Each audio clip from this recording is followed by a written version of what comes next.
I'm going to begin today's sermon in the book of Deuteronomy, the first chapter. We'll start right there in the first chapter of Deuteronomy, and just a few verses that I want to cover at this point in time.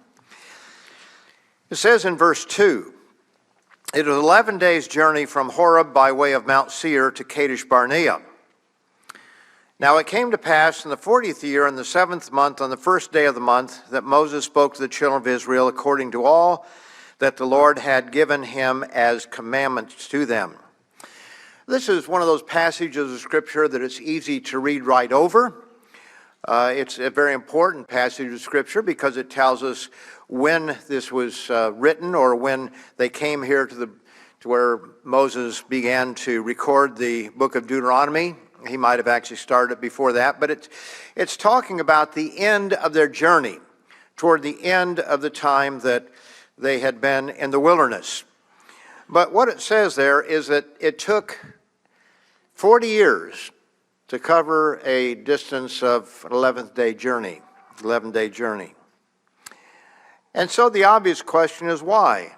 Why did it take so long to cover a journey that should have taken 11 days?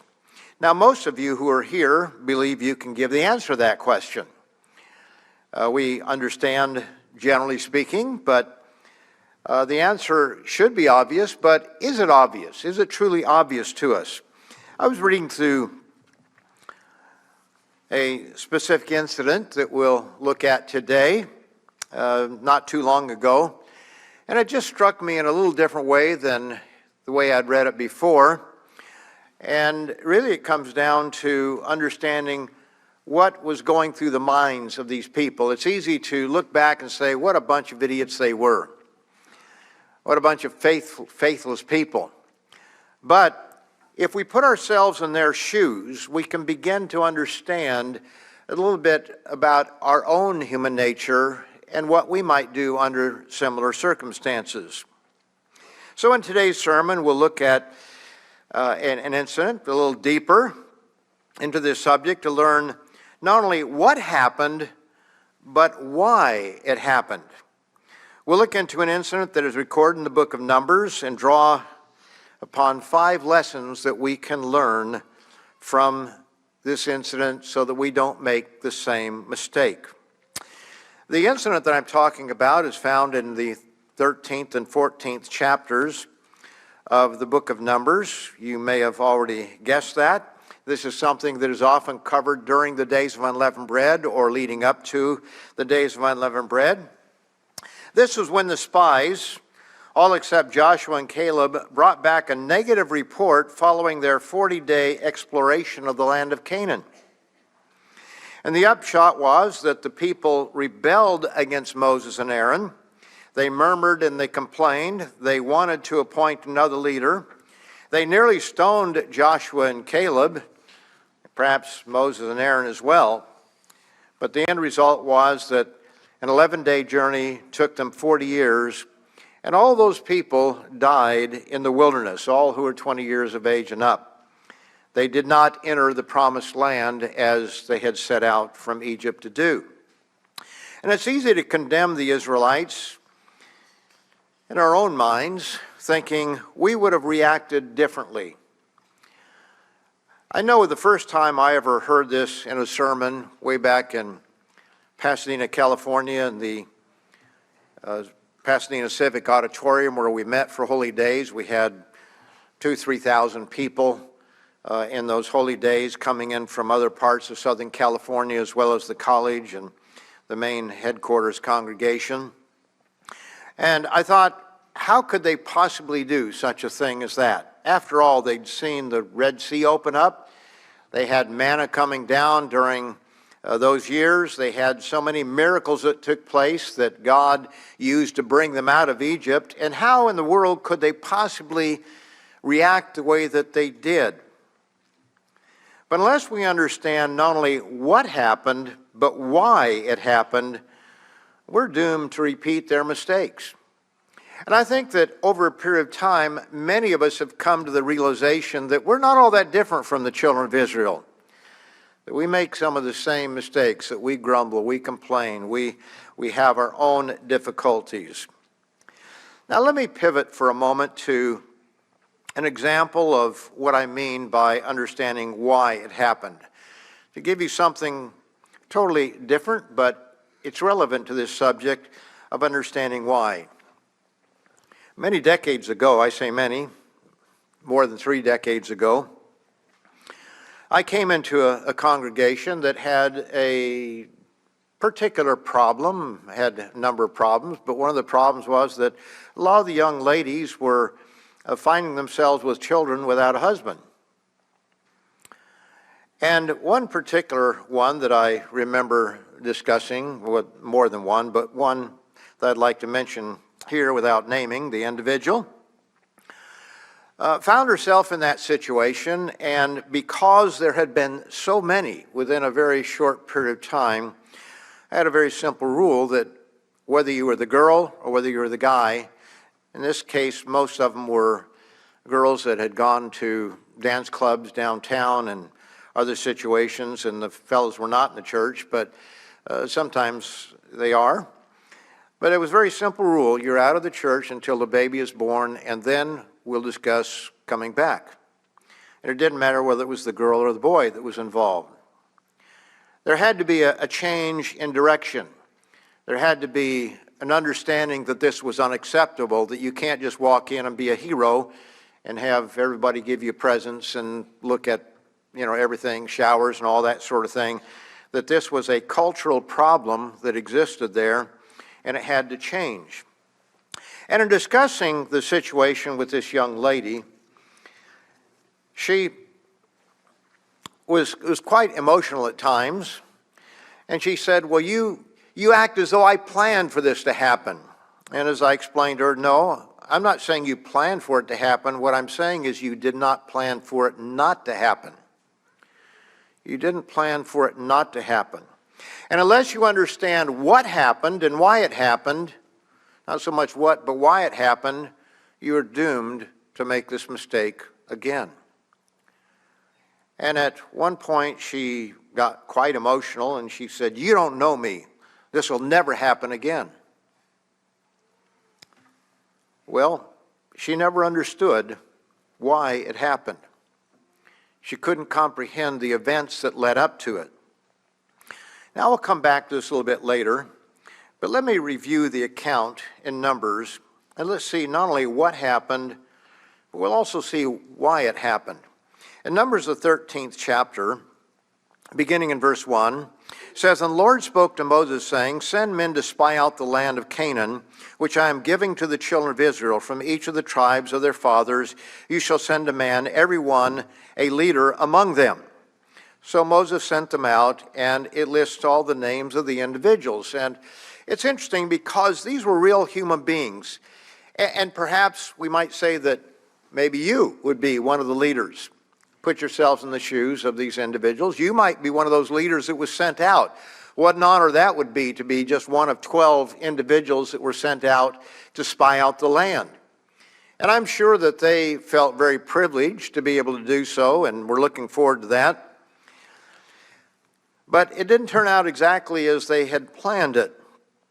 So Moses sent them out. They went out, verse 21. They spied out the land, and it tells where they went and what they did. In verse 23, they came to the valley of Eshcol, and there cut down a branch with one cluster of grapes, and they carried it between two of them on a pole. They also brought some of the pomegranates and figs. Now we have this picture of this pole, two people carrying it, in this huge cluster of grapes. Well, if you're carrying pomegranates, you can carry them in a bag or a knapsack of some sort. Grapes, it's a little different. You can't just put them in your pocket. I'm sure that this was a large cluster of grapes. That's the point of it. It reminds me of being down in Chile. We went to the home of the Brazos there in near one of the suburbs of Santiago, and went over their house for dinner. And they walked us through the house and came to a patio in the back. And they had a grapevine that was 40 years old, and the trunk of it was about that big. It was a very large trunk on this grapevine. and it came up and it spread out over the whole patio. They had some wires or some bars to hold it up there. And here are all these grape clusters hanging down. And Mrs. Brazo went over and she cut a couple of them off and took them in, washed them up and brought them in, and we had fresh grapes right off the vine.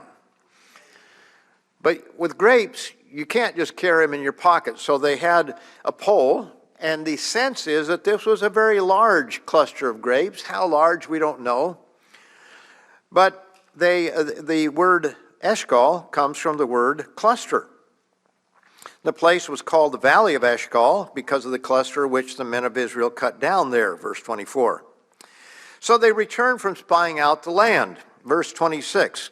Now they departed and came back to Moses and Aaron, and all the congregation of the children of Israel in the wilderness of Paran at Kadesh.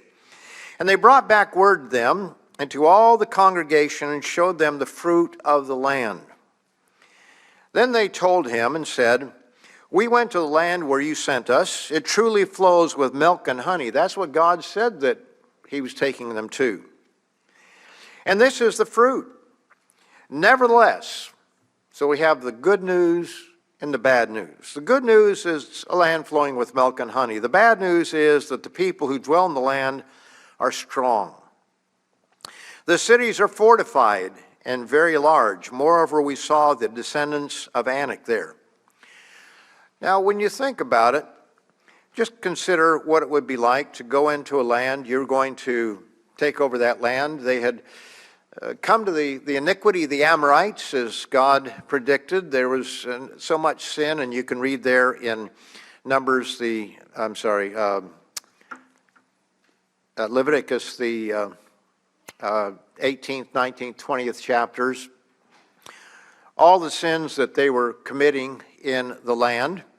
And you realize that these people had gone so far in regard to violating God's law that it was time for God to take them out of their misery, you might say.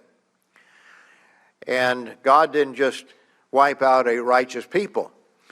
But the children of Israel were to go in there, but there were fortified cities with high walls. We think of Jericho as an example later on that they took over. But when you think about assaulting cities, and you have to fight against cities with high walls, and these are very strong people, very large people in comparison to the Israelites, at least many of them, this was something that would be very frightening. We can sit back and say, they should have just known, but they didn't.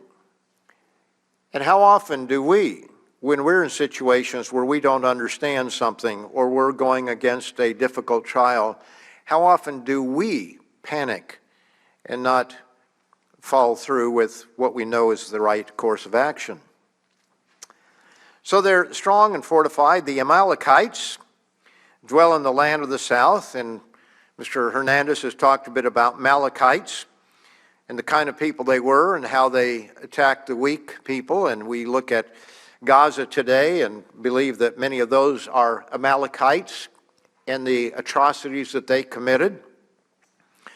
We have a couple of people, actually several, a couple of men and their wives who were in Nashville for the NRB who saw a documentary on what happened in Israel on October the 7th. Much of it from the body cams of the Hamas terrorists and how they were gleeful as they slaughtered people. I won't go into details, but if you want to ask the D. Smalls or the Wakefields, I'm sure they can give you a little bit of an idea. I don't think it's appropriate for me to describe those things here with children and all. It was an awful thing. And that seems to be forgotten by our media. But nevertheless, these are the kinds of people that they would be going up against. It says they dwell along the banks of the Jordan. And then verse 30, Caleb quieted the people before Moses and said, let us go up at once and take possession, for we are able to overcome it. But the men who had gone up with him said, the men, 10 of them, we're not able to go up against the people, for they are stronger than we. Now these were the eyewitnesses, and they said, look, we can't do this. This is too great a task for us.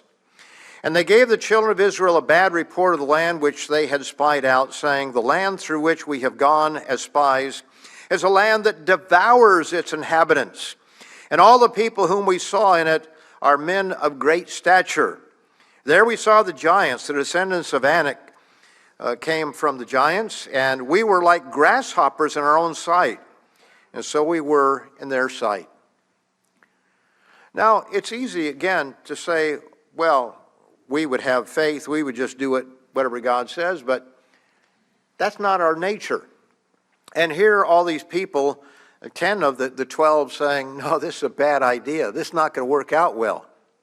So all the congregation lift up their voices, verse 1 of chapter 14, and they cried, and the people wept that night. And all the children of Israel complained against Moses and Aaron. And the whole congregation said to them, if only we had died in the land of Egypt, or if only we had died in this wilderness. Why has the Eternal brought us to this land to fall by the sword, that our wives and children should become victims? It's not just, I'm not afraid for myself, I'm afraid for my wife and my children. It's always easy to deflect that way. Would it not be better for us to return to Egypt? Wouldn't that be a better course of action at this point? So they said to one another, let us select a leader and return to Egypt. They actually wanted to vote in a different leader. Let's have a democratic approach here. That would fit very well in our world. Then Moses and Aaron fell on their faces before all the assembly of the congregation of the children of Israel. And Joshua the son of Nun and Caleb the son of Jephunneh, who were among those who had spied out the land, tore their clothes. And they spoke to all the congregation of the children of Israel, saying, the land we passed through to spy out is an exceedingly good land. If the Lord delights in us, then he will bring us into this land and give it to us, a land which flows with milk and honey. Only do not rebel against the Eternal, nor fear the people of the land, for they are our bread. We'll eat them like our lunch. They'll be our lunch, which flows with milk and honey. Only do not only do not rebel against the Eternal, nor fear the people of the land, for they will be our bread. Their protection has departed from them, and the Eternal is with us. Do not fear them. Now, that's easy to say if you really believe that, and it's easy to hear, but when you have 10 people saying, no, this is not a good idea, then which is the one that you're going to believe? Are you going to trust in God, or are you going to trust in your sight and what is being told you and the majority view? And all the congregation said to stone them with stones. Now the glory of the Lord appeared in the tabernacle of meeting before all the congregation, or the children of Israel. And the Lord said to Moses, how long will these people reject me, and how long will they not believe me with all the signs which I have performed among them? Now we'll get back to that in a little bit, but this is the stage. This is what happened here, and we know that they rebelled against God at that moment in time. So let's look and understand why this happened, not just what happened, but why it happened. And I'd like to give you 5 lessons. Some of these overlap. I originally had 6 or 7 lessons, and we could probably have a dozen lessons that we could learn from this. But I'll just give them as 5 lessons. Lesson number 1, faith and sight are not the same. Faith and sight are not the same. Miracles most often follow faith. They do not create lasting faith. You might write down the lesson that way. Miracles do not create lasting faith. How often have we seen that even in this age? I have known a number of people over the years who have been healed miraculously. I'm not talking about had a cold and were anointed and 5 days later got better. I'm talking about things that are totally unexplained by medical science. Dr. Meredith often talks about Howard Clark, who was a quadriplegic and was healed. My wife and I knew Howard Clark. He's been in our home, stayed with us one time when we were in Monroe, Louisiana. He was my club director at Ambassador Club there in Pasadena for 1 year.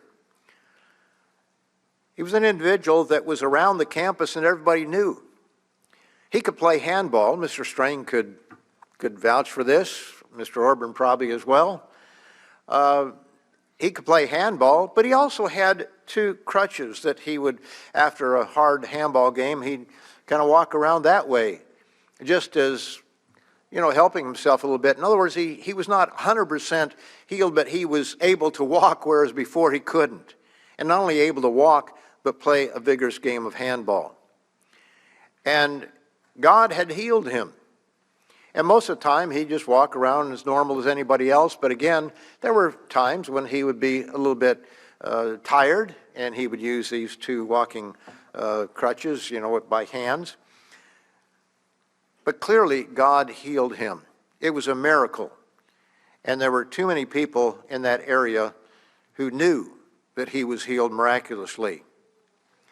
There was a lady who had cancer that Dr. Meredith used to talk about. And I remember when it happened at the time. I didn't know the lady. She was up in, I think, Salt Lake City or someplace up in that area.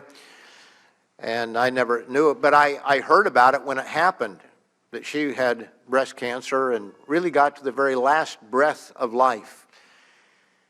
And kind of breathed her last, as it were, and then sat up and said, "It's gone. It's gone." God healed her.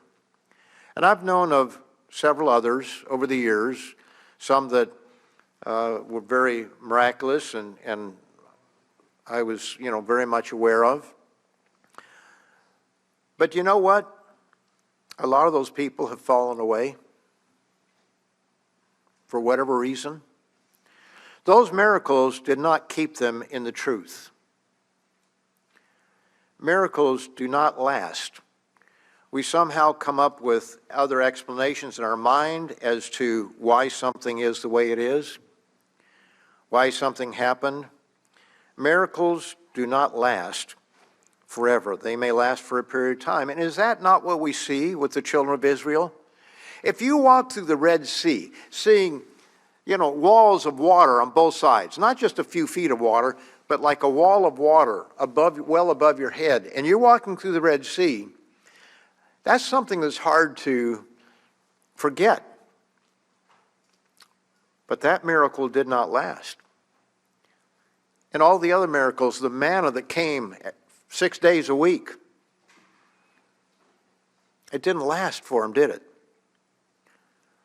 And so, while God had performed mighty miracles for them, they didn't stay.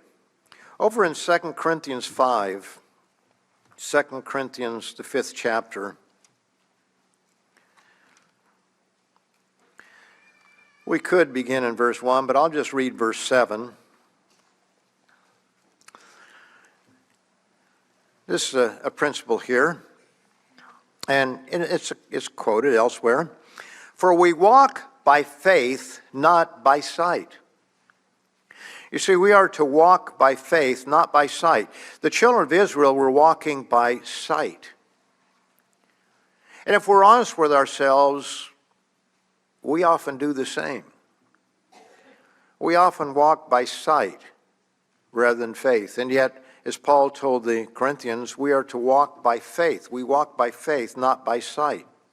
We are confident, yes, well pleased, rather to be absent from the body and to be present with the Lord. It's talking about the resurrection here. And we trust in the resurrection. Of course, it's easy for us to do that because we're going to die anyway, and so let's hope for the resurrection. It's not something that we have to make a decision on right now, although we are making a decision right now in the way that we live. That's true. But it's not something where we come up to a wall and say, okay, I'm going to cross into this land. But we walk by faith, not by sight. In Hebrews, the 3rd chapter, it tells us that the children of Israel really did not trust God. That was the problem. I'll begin here in verse 15. He says, well, it is said, today if you will hear his voice. This is Hebrews 3:15. Do not harden your hearts in the rebellion. For who, having heard, rebelled? Indeed, was it not all who came out of Egypt, led by Moses? Now with whom was he angry 40 years? Was it not with those who sinned, whose carcasses fell in the wilderness? Yes, we know that they sinned. We know they rebelled. But notice as we read the rest of the chapter here, what the real problem was. He says, and to whom did he swear that they would not enter his rest, but to those who did not obey? So we see that they could not enter in because of unbelief. They didn't obey because they did not believe. Now there's a difference between believing and faith. Lucifer believes that God exists, but he doesn't have faith that what God says is right. But they're very closely associated. They did not believe God. They did not have faith in God. And so in the 11th chapter of Hebrews, we see here the faith chapter, and it begins with something that sometimes people misunderstand. It says, now faith, verse 1, Hebrews 11, verse 1, now faith is the substance of things hoped for, the evidence of things not seen. I've heard a number of times over the years, usually some of our younger ministers will say that, well, this shows us that we have substance for our faith, or in other words, we have evidence of faith. We don't have blind faith.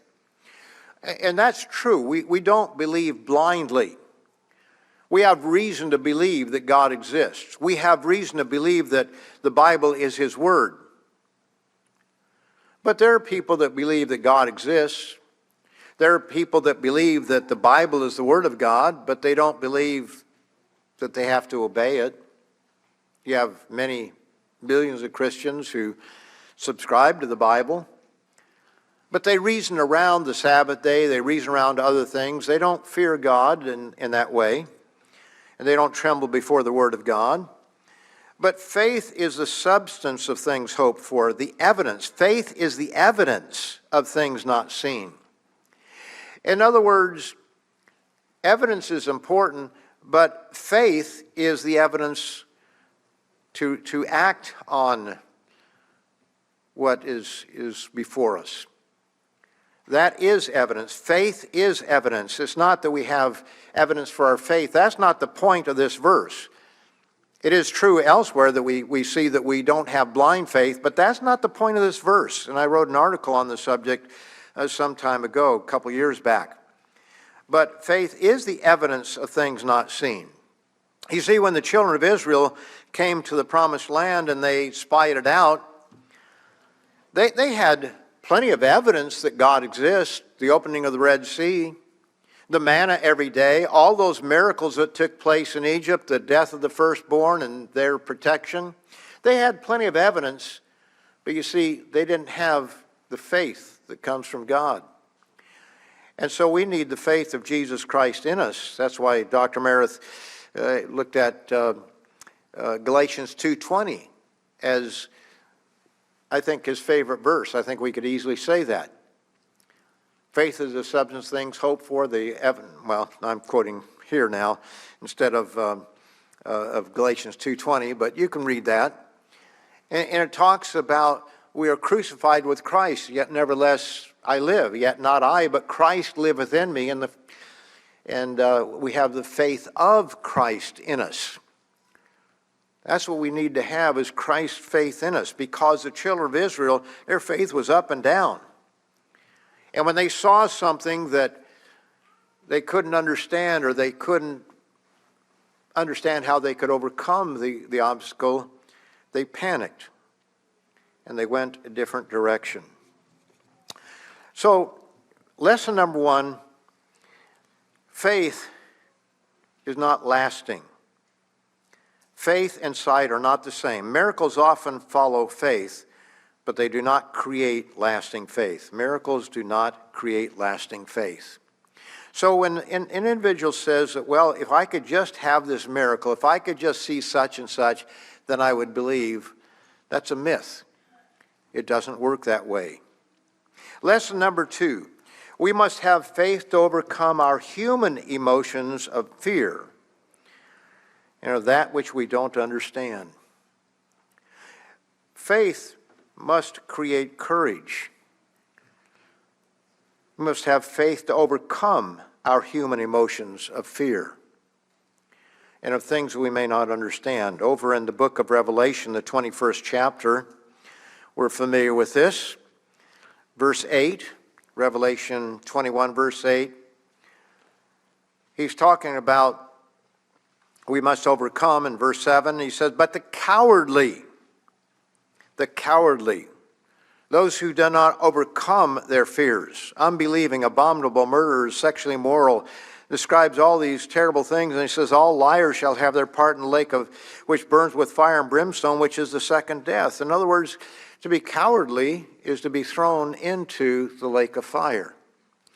Now, that does not mean that we don't have fear, but faith must overcome that fear. When you look at the book of Deuteronomy, the 20th chapter, we see something that is interesting there, because God knew that fear, especially when it comes to groups, can be very damaging. And so in Deuteronomy, the 20th chapter, he describes going to battle, going to war. And in verse 3, he said, he shall say to them, this is the priest who should say to them, the people, hear, O Israel, today you are on the verge of battle with your enemies. Do not let your heart faint, do not be afraid, and do not tremble or be terrified because of them. For the Lord your God is he who goes with you to fight for you against your enemies to save you.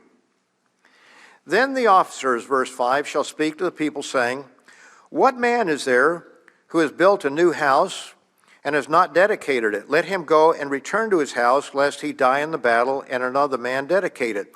So even in the battles that Israel fought, there would be casualties on their side. Also, verse 6, what man is there who has planted a vineyard and has not eaten of it? Let him go and return to his house, lest he die in the battle and another man eat of it. Verse 7, what man is there who is betrothed to a woman who has not married her? Let him go and return to his house, lest he die in the battle and another man marry her. Then the officers in verse 8 shall speak further to the people and say, what man is there who is fearful and faint-hearted? Let him go and return to his house, lest the heart of his brethren faint like his heart. Now, I would imagine that most of the men that were going into battle had a certain level of fear, but he's talking about those who were just panicked and really, they were not ready for this. And he says, let them return home. In other words, a smaller fighting force was better off than a distracted force or a fearful force, because when one man panics, then somebody else does, or they're more likely to do so. It's an interesting statement there on human nature, but when they were to go into battle, they were going to have some losses, and he wanted people who would be courageous, people who would overcome the natural fear that they might have. And is that not what we see what happened with the people when the spies came back? We had some that were faint-hearted, 10 of the 12, and they caused panic amongst all of the others. We have the other examples of Daniel and his three friends, as I brought out in the sermon earlier. They no doubt had fear, but they overcame their fear. But Israel never learned that everything was a test for them. Everything that Israel did was a test. And so he had them go in against a people that were stronger than they were, because he would be with them.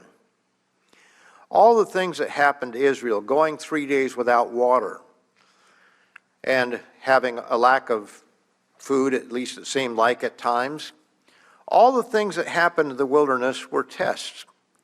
And God brought them to the promised land, to a land that had giants, as it were, a land that had fortified cities, to see what they would do. Notice over in Deuteronomy, the 8th chapter, Deuteronomy 8,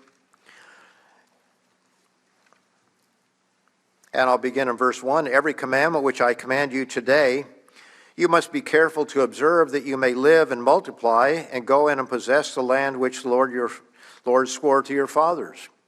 Verse 2, Deuteronomy 8, verse 2.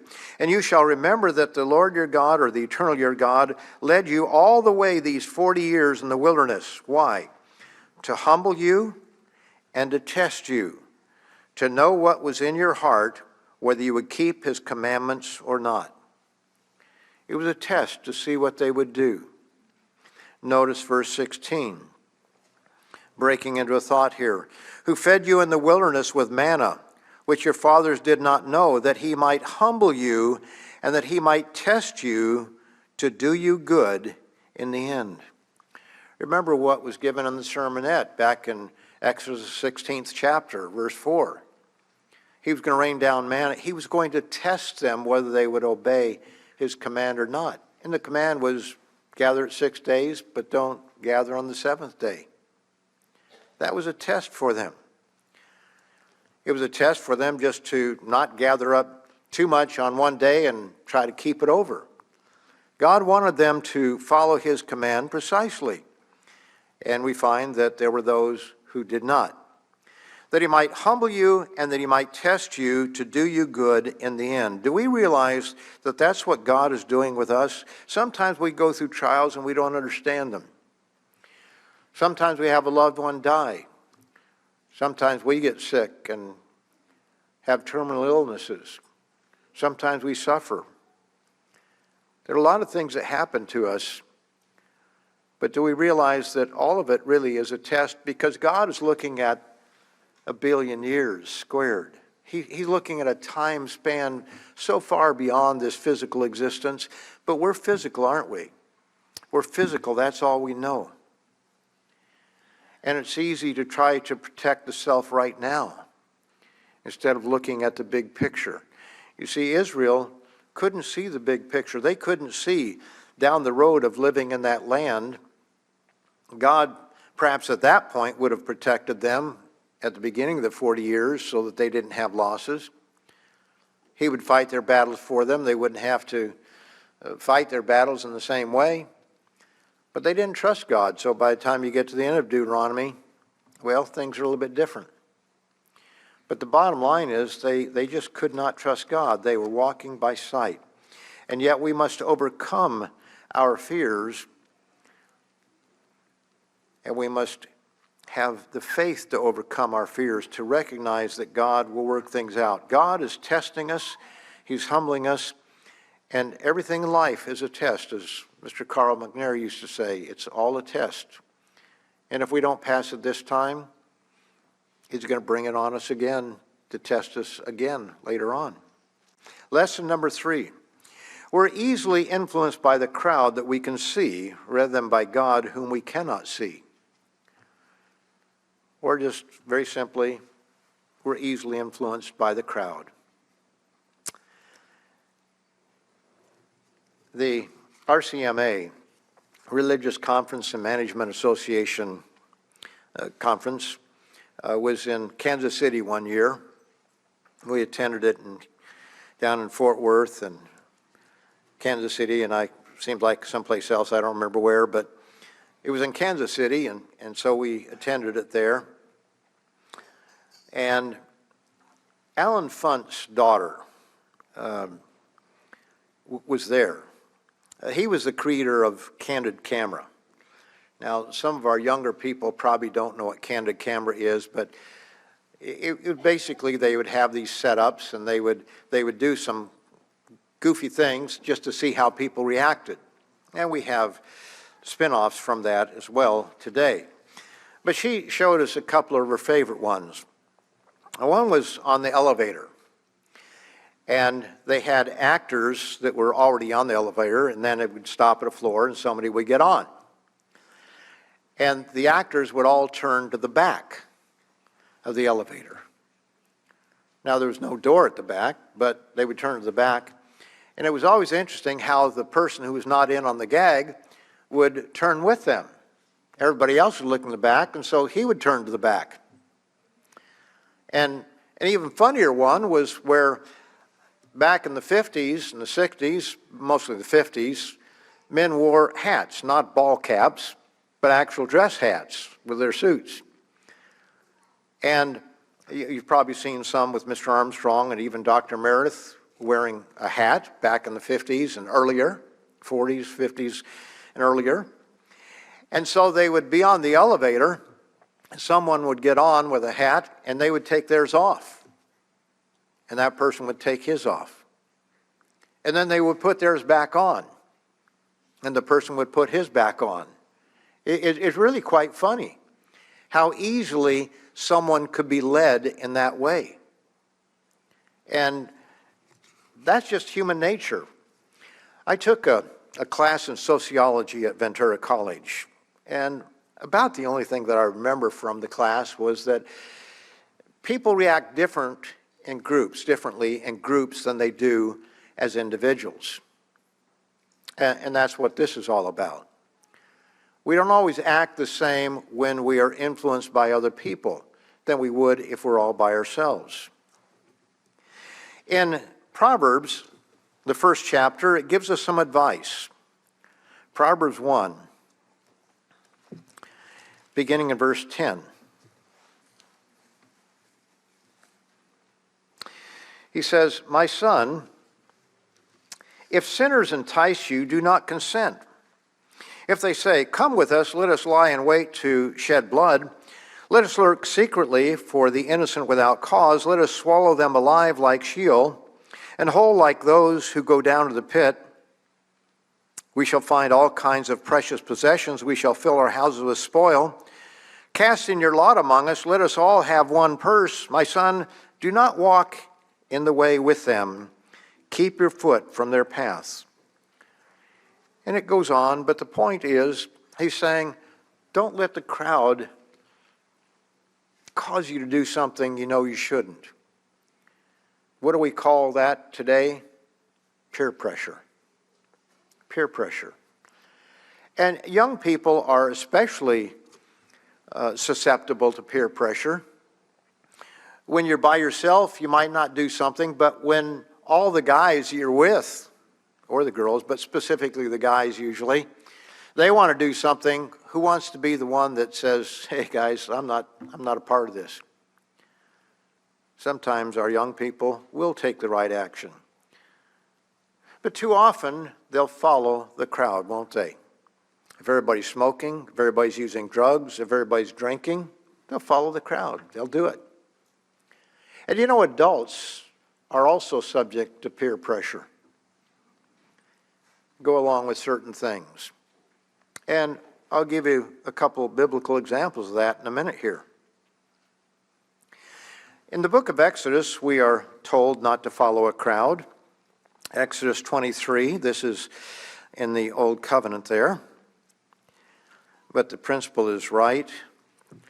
It's something that we should pay attention to. Exodus 23 and verse 2. It says, "You shall not follow a crowd to do evil, nor shall you testify in a dispute, so as to turn aside after many to pervert justice." I remember one time on, I'll date myself, Bonanza, the program, Haas and Little John, Little Joe, yeah, thank you.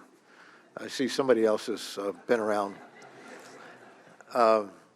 The four brothers, Adam was there. 3 brothers, 4 brothers, I can't remember all the details. But there was one episode where I believe it was Haas, was on a jury. And everybody wanted to hang this guy or condemn him, whatever it was that they were going to do. I don't remember what the punishment was going to be. But he didn't believe that they were right, and he stood up against them. I wonder how many times on juries you have people who, well, a jury of 12, 10 believe one thing, 2 believe something else, will eventually give in. Sometimes you have a hung jury where somebody will stand his ground. But how many times do people give in to the majority in that way? You know, when I look back on my life, there are times that I wish I'd have stood up a little differently than I did. And I would imagine that many of us in this room have been in that situation. In John, the 12th chapter, John 12, we find that adults, it's not just children that are subject to peer pressure, but in John 12 we see that not only adults, but people of some stature in life are subject to peer pressure. John 12, verse 42 says, "Nevertheless, even among the rulers, many believed in him, but because of the Pharisees, they did not confess him, lest they should be put out of the synagogue. For they loved the praise of men more than the praise of God." You know, it's interesting there that these are the rulers of the people. But they loved the praise of men, people that they could see, as opposed to God, who they could not see. So we're easily influenced by a crowd that we can see rather than God, whom we cannot see. Let's go to Acts, the 5th chapter, and let's see someone standing up as opposed to following the crowd. This is in Acts, the 5th chapter, and I'll go straight to verse 29. This is where the apostles had been called into question for a miracle, and they were told, verse 28, "Did we not strictly command you not to teach in this name? And look, you have filled Jerusalem with your doctrine and intend to bring this man's blood on us." Verse 29, "But Peter and the other apostles answered and said, we ought to obey God rather than men." So here we have Peter and the apostles, they're standing up. Interesting, Peter and the other apostles. So there was a group of them. And perhaps being in a group, that gave them a little extra courage that, you know, we can stand together here. I don't know. But it just says that there were others that were with them. And they stood up against the authorities at that time, and this was a very dangerous situation. They overcame whatever fear they might have had. It doesn't indicate they had much fear. They just stood up and said, we ought to obey God rather than men. But let's go over to Galatians, the 2nd chapter now. Galatians, the 2nd chapter. And the Apostle Paul says this, beginning in verse 11. "Now when Peter had come to Antioch, I withstood him to his face because he was to be blamed. For before certain men came from James, he would eat with the Gentiles. But when they came, he withdrew and separated himself, fearing those who were of the circumcision." So in one case, Peter stands up saying we ought to obey God rather than man. But now in a different circumstance, and I think this is instructive because there are times when, yes, we're strong and we'll stand up. But there are other times when we get caught off guard, perhaps. The circumstances are different. It's a different situation. And we don't stand up as we should. So here's Peter, who would eat with the Gentiles, but when he saw those people coming from James, in other words, from Jerusalem, the Jews that were coming from Jerusalem, he withdrew and separated himself, fearing those who were of the circumcision, fearing them. Verse 13, "And the rest of the Jews also played the hypocrite with him, so that even Barnabas was carried away with their hypocrisy." You see, it spread from one to another. Now, does that mean that Peter and Barnabas and the others that were there were totally evil people that we just say, okay, well, we'd never follow them. No, they were corrected by Paul. They recognized their error. They changed, obviously. You know, it was Peter that God used to bring the Gentiles into the church in the beginning.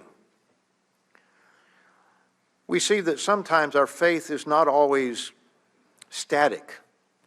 It rises and falls. There are sometimes where we're not influenced by the crowd, but in other circumstances, maybe because of who it is or the different circumstances, we can be influenced by the crowd.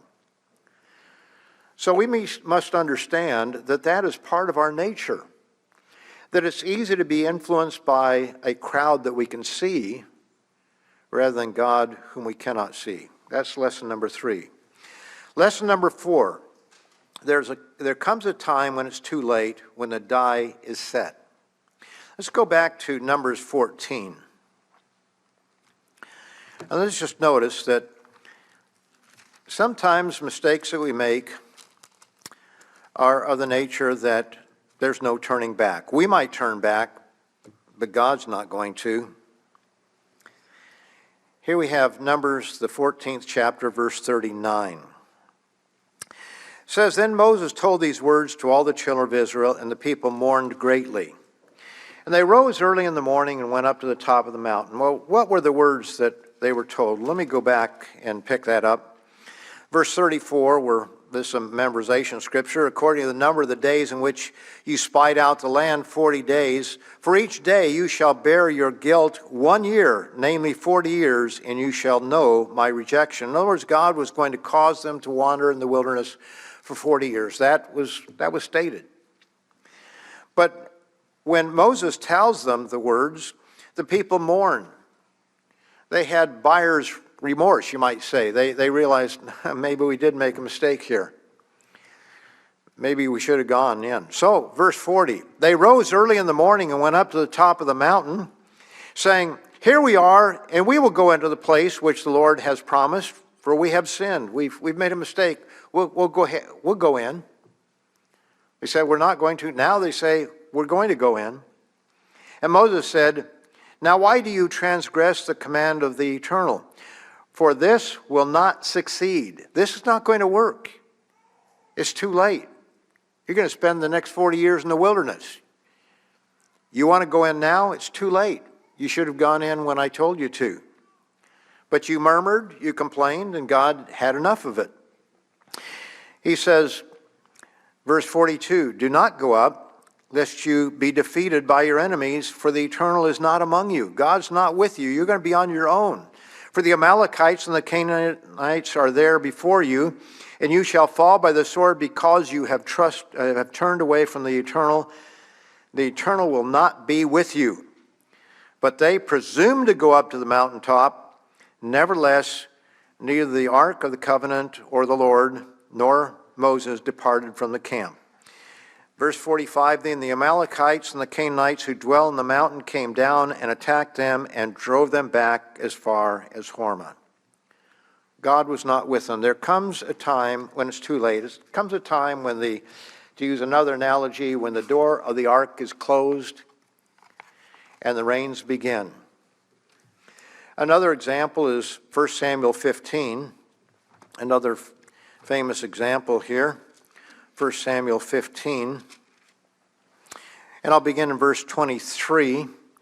This was when Saul was to go up, and he was to fight against the Amalekites, because God was going to have war with Amalek forever because of their nature and how they would attack the weak and the defenseless. And instead of destroying them altogether, they saved the best of the sheep, and they saved the king of the Amalekites that was there. And then in verse 23, it says, For rebellion is as the sin of witchcraft, and stubbornness is as iniquity and idolatry. Because you have rejected the word of the Lord, he also has rejected you from being king. Now, when you think about it, here was Saul, who was chosen to be king.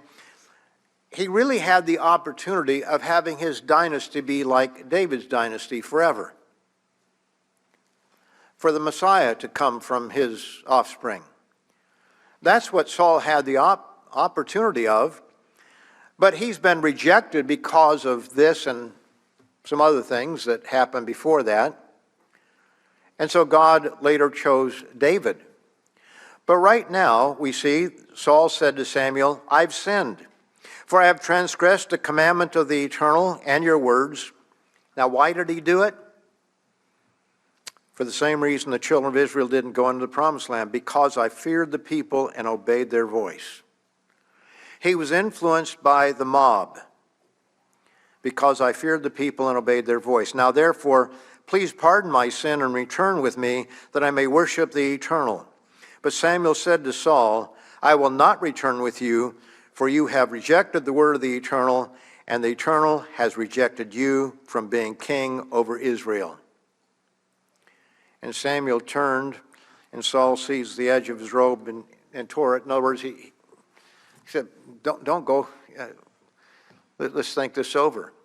There comes a time when it's too late to change. It doesn't mean it's for us in the sense that it's too late to be in God's kingdom, but there comes a time when whatever the penalty is going to happen, and we're not going to change it. It's like the child who disobeys his father, and father says, well, when we get home, you're going to get a spanking, and the child, oh, I'm sorry, and you still have to follow through. You can't just let, at the last minute, something to be changed. There comes a time when the die has been cast. Lesson number 5, we must all answer for ourselves before God. We must all answer for ourselves before God. Joshua 24. We find the nature of Joshua. I say that the nature, the character of Joshua here in this one verse.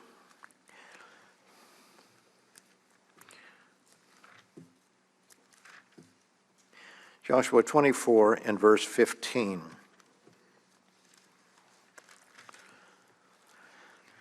Joshua lays it out before the people, lays out the options.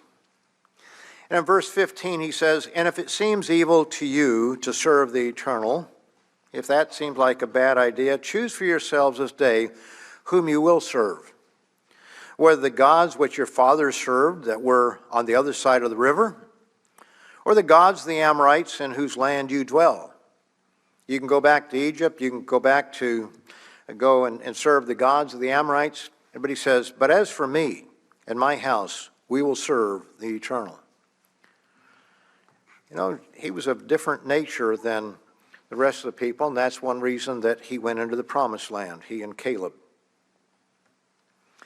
Over in Romans, the 14th chapter, Romans 14 and verse 10,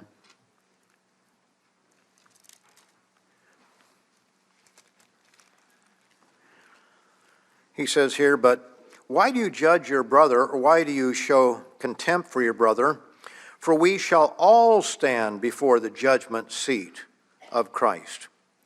We're all going to stand before God's judgment seat, or the judgment seat of Christ. And we'll all stand there, as it were, individually. I mean, there may be others there, but we will have to stand before the judgment seat of Christ as individuals. We're not going to get in on somebody else's coattails. We can harpoon ourselves from being there because of following others, but we're not going to be able to rely on others getting us in there. So, knowing these things, understanding these lessons that we've covered here, that past miracles do not produce faith for today, that we must have faith to overcome the emotions of fear and frustration, that we must follow God whom we cannot see rather than men whom we can, that there comes a time when it's too late, and that we must all give account before God. Knowing these lessons,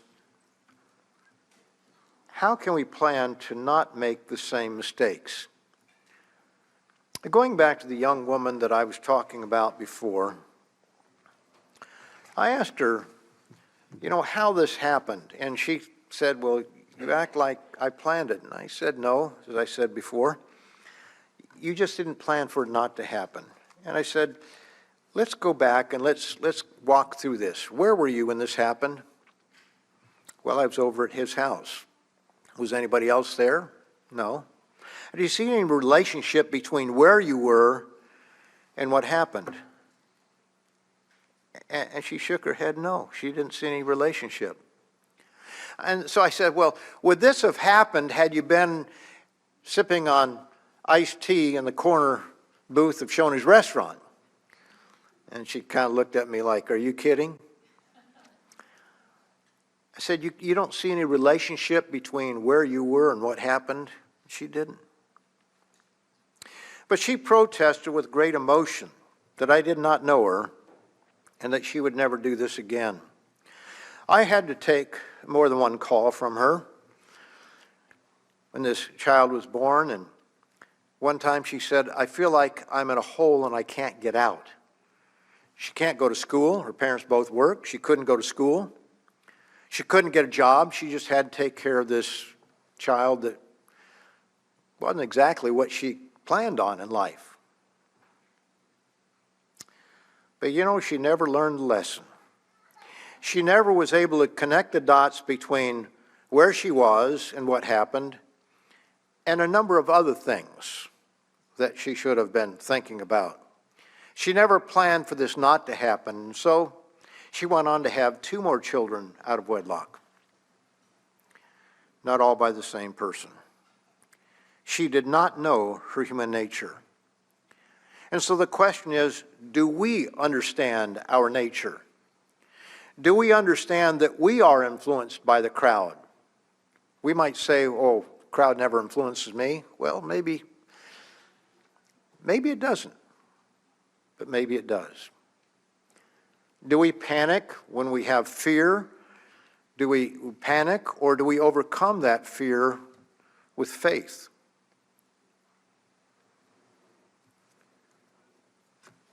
Do we look to past miracles to give us that faith? Or do we recognize that this is a gift of God and we must go to God and strive to have that faith by crying out to God and fasting for God to give us the faith of Jesus Christ? The greatest predictor of future behavior is current behavior. Therefore, we must use every opportunity today to exercise faith, to overcome fear, to overcome our frustrations, and getting caught up in the emotions of the moment. And we must learn to trust God at all times, even when we don't understand. Recently, we were at the airport in Miami. Now, if you've never gone through international part of the Miami airport, you ought to do so just for the exercise of it. Sometimes it's total chaos, other times it's just slow frustration. But all these planes come in at 6 in the morning, everybody's been up all night, so you're tired.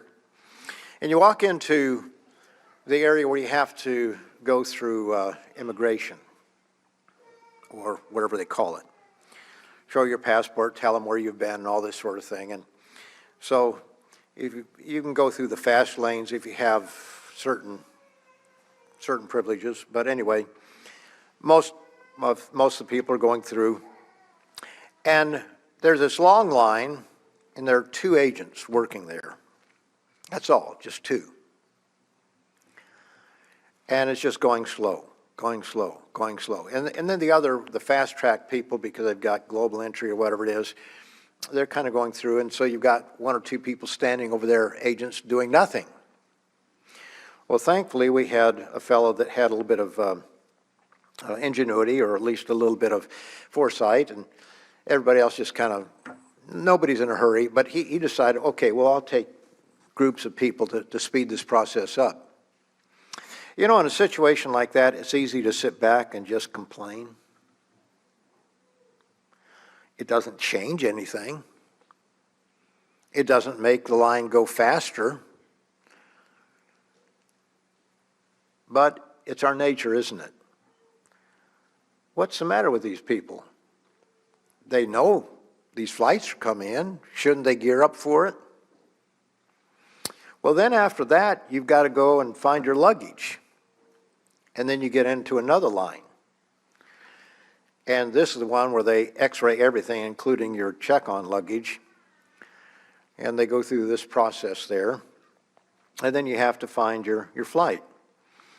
Well, we've always been able to get through there fine, but there were some people there that had a 6:30 flight and 6 in the morning, and they're standing in this long line. There's no way that they're going to make that flight because the doors close 15 minutes beforehand.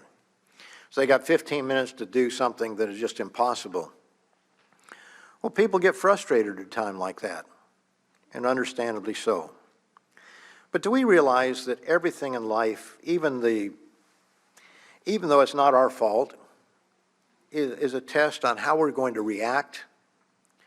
Because in a case like that, if we're upset and we're angry, what is it down the road that's going to cause us to complain and to murmur? We look back on the Israelites. They had a problem. They were having to go up against an enemy that was bigger and stronger than they were. We get frustrated because we have to stand in line a little bit longer. You know, how we handle little incidents today, little irritations today, how we handle decisions sometimes that are made by the church, whether they be right or wrong. You know, 4 years ago we had to make decisions about masks and about meetings and all kinds of things like that. And we didn't have perfect understanding of things, and we made decisions. And I can look back and say, you know, some of those things we overreacted to. But we had to make decisions. And there are people that get frustrated by that, or they think they know more, and they go off not doing a work, just doing their own thing, feeding themselves, and we're all back to the same thing. I don't know of anybody wearing a mask here. Probably somebody might be, and that's okay. We're meeting together and have been for 3.5 years or a bit more. It was a very short period of time, just a couple of months till we started figuring things out. But if we are thrown by that, what is going to happen in the future? I was talking to a young fellow who was very concerned about a place of safety, and this group and that group and all these other groups, and are going to be there in a place of safety because they're such wonderful people and all that sort of thing. You know, there are going to be a lot of decisions that are made in a place like that. Do we think God is not going to test us? There are going to be tests that come down the road that we can't even imagine. There's a lot that God is going to test us on because God wants to know what we will do. As with the young woman, we must understand why some things happen. We must understand our nature to follow the crowd, our nature to panic with fear instead of overcoming it. You know, 1 Corinthians, the 10th chapter, 1 Corinthians 10, really sums up a lot of this.